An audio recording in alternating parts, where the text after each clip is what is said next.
Just amahoro y'Imana nakomeze kubana namwe inshuti bakunzi ba Eagle Stamina TV. Uyu munsi rero tukaba tugiye kubagezaho inkuru y'uko byifashe ku mupaka, aho umusirikare wa FARDC amajije kurasirwa akaba yarashwe n'abapolisi b'u Rwanda. Aka kanya ku mupaka mutozwi nka Petit Barriere uhuza u Rwanda na DRC Congo hari gukorwa ubugenzuzi bw'itsinda rishinzwe kugenzura imipaka mu karere rizwi nka HVM, the Expanded Joint Verification Mechanism, riri kureba iby'umusirikare wa FARDC warasiwe kuri uyu mupaka ubwo yinjiraga mu Rwanda arasa.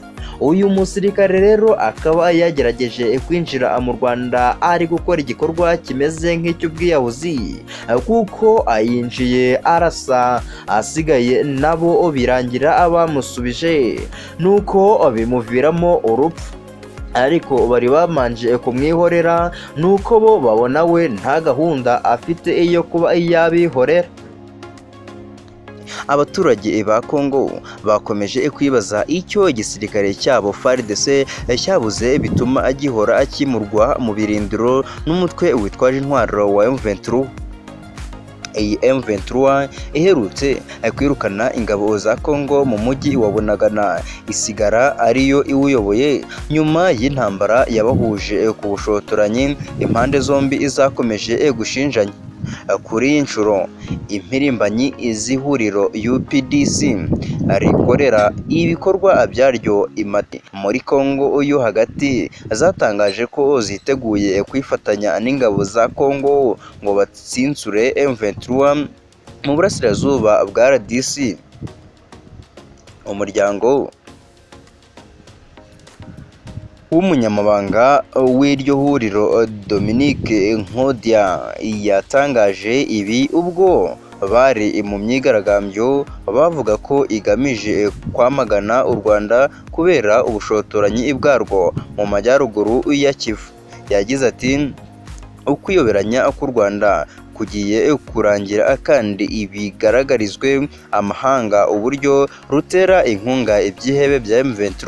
Ihuriro rya UPDC Matadi twiteguye kohereza abarwanyi bacu gufasha kurwanya M23. Impirimbanyi za UPDC Matadi zikoreye amabendera n'ibirango by'igihugu bya gisirikare berekeza ku cyicaro cy'intara muri Central Ville baguka ko bifuza kugira uruhare rusesuye mu guhangana na M23.